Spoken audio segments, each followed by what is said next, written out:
ඉතින් මම ගොඩ කාලෙකට පස්සේ වීඩියෝ එකක් අරගෙන ආවා. මම හිතන්නේ මම අවුරුද්දකට විතර පස්සේ තමයි මේ වීඩියෝ එකක් අරන් එන්නේ. ඉතින් වෙසක් පොයට කරන ආසම වැඩක් තමයි වෙසක් කූඩු හදන එක. ඉතින් මමයි අම්මයි ආවා වෙසක් කූඩු හදන්න. වෙසක් කූඩුයි සවුකලයි අරගෙන යන්න ටවුන් එකට. වෙසක් කූඩු හදන්න බඩු ගේන්න ගියාම ඒ ෂොප් එකේ අර විස්මෝනු එක එක ලස්සන වෙසක් කාඩ් තිබුණා.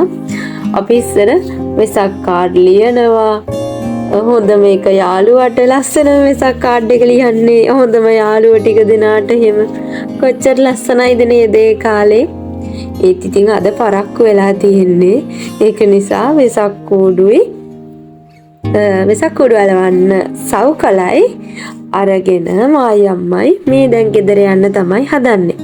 මේකට මම වෙසක් කූඩුයි කිව්වට මේ අට පට්ටම් කූඩු කියලා නේද කියන්නේ.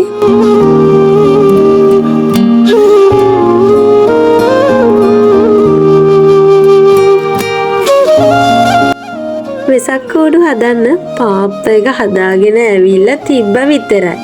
පේනවනේ අපේ ෂෙවි කෙල්ල කරන් තියෙන දේ. වෙසක් කූඩු හදන්න ගෙනාපු පාප් එක අතේ අලවගෙන ඒක බිමත් හලලා. ඉතින් මෙයා මම එනකන් ඉන්නවා අත තියන්නේ නැතුව. මේ ෂෙවි හිතන්නේ මොන හරි ගම් එකක් එහෙම අතේ ඇලවිලයි කියලා. මෙයා ඉතින් ඕනම වැඩක් කරන්න ගියාම එක දෙක කරනවනේ. මට ඉතින් වෙසක් කූඩු හැදිල්ල පැත්තකින් තියලා දැන් පාස් කරන්න වෙලා.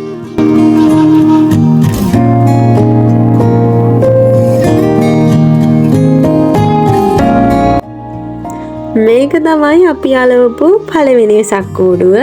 මම නම් නෙමෙයි ඇලුවේ. අක්කා තමයි මේක අලවලා තියෙන්නේ. ලස්සනයි මේ මල. හැබැයි ටිකක් වෙලා යනවා. මම ඉතින් ඒක බල හිටියා මගේ වෙසක් කූඩුව ඊට පස්සේ අලවන්න. මේ තියෙන්නේ මම අලවන වෙසක් කූඩුව. මම ඉතින් පැස්ටල් කලර්ස් වලට ගොඩක් ආස කෙනෙක්නේ. ඒක නිසා බලන්නකො මගේ වෙසක් කූඩුවත් හරියට පැස්ටල් බොක්ස් එක වගේ එක එක පාටි. ඇත්තටම ඉතින් ලස්සනයි. චූටි බබෙක් කලවල වගේ තමයි ඉතින්. අපි වෙසක් කූඩුව අලවන එක ටිකක් පැත්තකින් තියලා අක්කා අලවපු වෙසක් කූඩුවත් අරගෙන අපේ ෂොප් එක ළඟට යන්න තමයි හදන්නේ. මේ වෙසක් කූඩුවත් එල්ලලා ටවුන් එකට යන්න ඕනි. බඩු වගයක් ගේන්න තියෙනවා. ඔයාලට පේනවා ඇතිනේ අපේ ටවුන් එක සම්පූර්ණයෙන්ම වෙසක් කූඩු ගොඩකින් එල්ලලා සරසලා තිබුණා. හරිම ලස්සනයි ඉතින්. අපි ෂොප් එකේ වෙසක් කූඩුව මේ විදිහට තමයි එල්ලුවේ.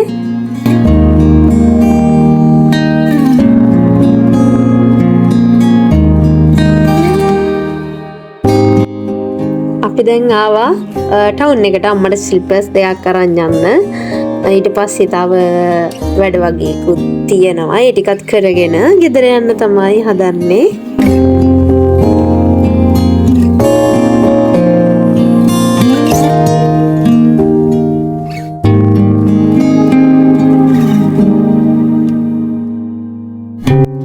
අපි ගෙදර ආවිල්ලා ඉතුරු වෙසක් කූඩු ටික හදන්න තමයි මේ ලෑස්ති වෙන්නේ. එහෙම කිව්වට අපිට හදාගන්න බැරි වුණා. අපි ගියා ටවුන් එකට ආයිමත් හෙට කිරි පූජාවක් උයන්න හිතුණා හදිස්සියෙම. ඒක නිසා ඒකේ බඩු ටික ගේන්න.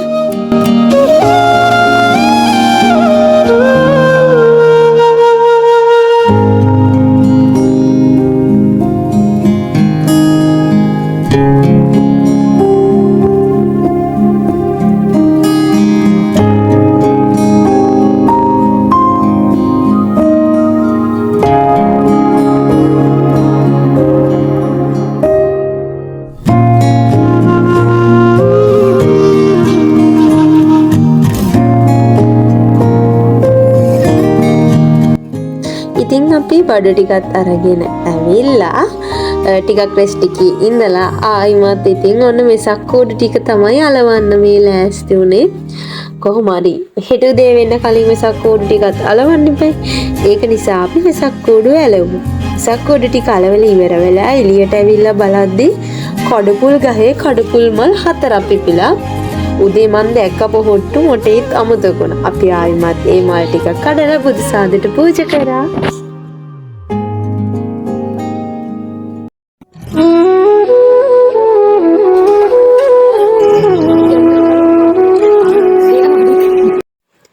ඔන්න ඉතින් අද තමයි වෙසක් පොය දවස.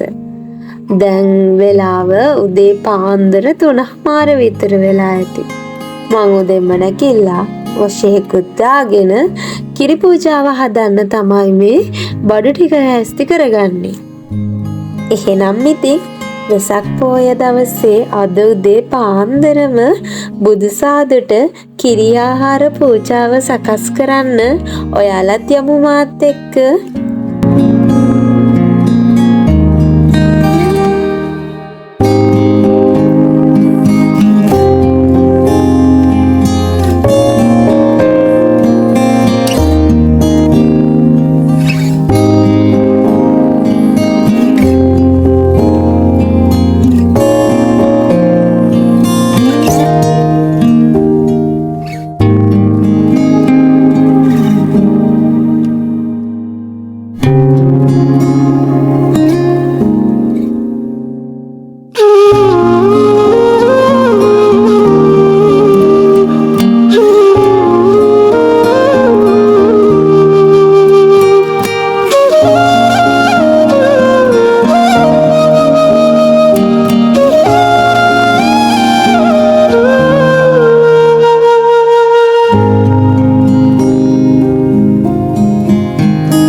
මම කිරි ආහාර පූජාව හදලා ඉවර වෙනකොට ඔන්න ඉතින් එළියත් වැටිලා මම ගෙදර ඔක්කොම ජනෙලුත් ඇරලා දැන් යන්නේ මල් කඩන්න.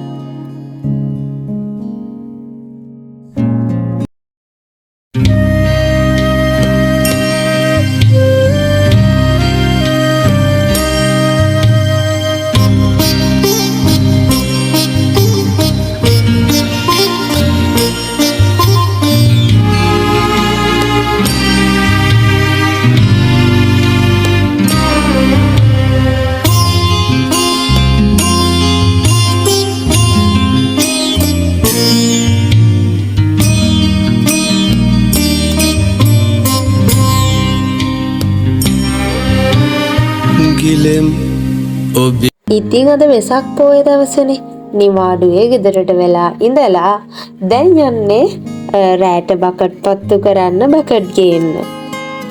මේ තමයි මම හදපු වෙසක් කූඩු දෙක. මං ඔයාලට කලින් කිව්වනේ පැස්ටල් කලර්ස් වලින් මං හැදුවේ කියලා. ඉතින් ඔය තියෙන්නේ මගේ පැස්ටල් කලර්ස් වෙසක් කූඩුව. මේ ෂෙවි ඇවිල්ලා මට බෝල් ගහන්න එන්නේ කියලා තමයි ඔය කතා කරන්නේ.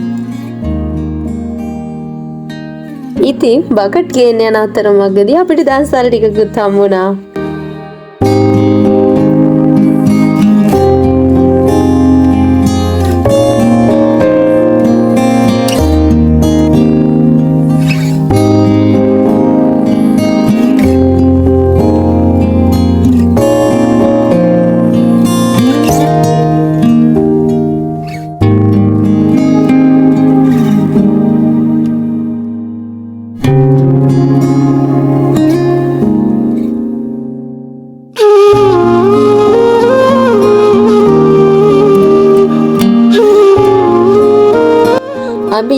අතරමඟදී හම්බ වෙන දන්සලුත් වැදගෙන බකට් ගේන්න තමයි කියේ.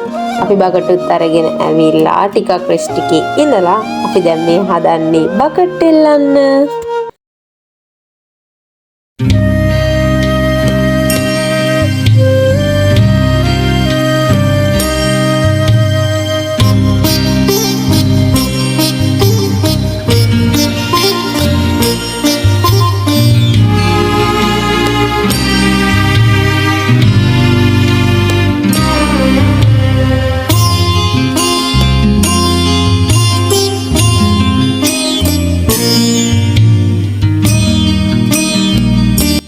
ඇත්තටම බකට් ටික ඔක්කොම ඉටිපන්දම් පත්තු කරලා එල්ලුවාම හරිම ලස්සනයි. පුදුම ලස්සනක් තියෙන්නේ.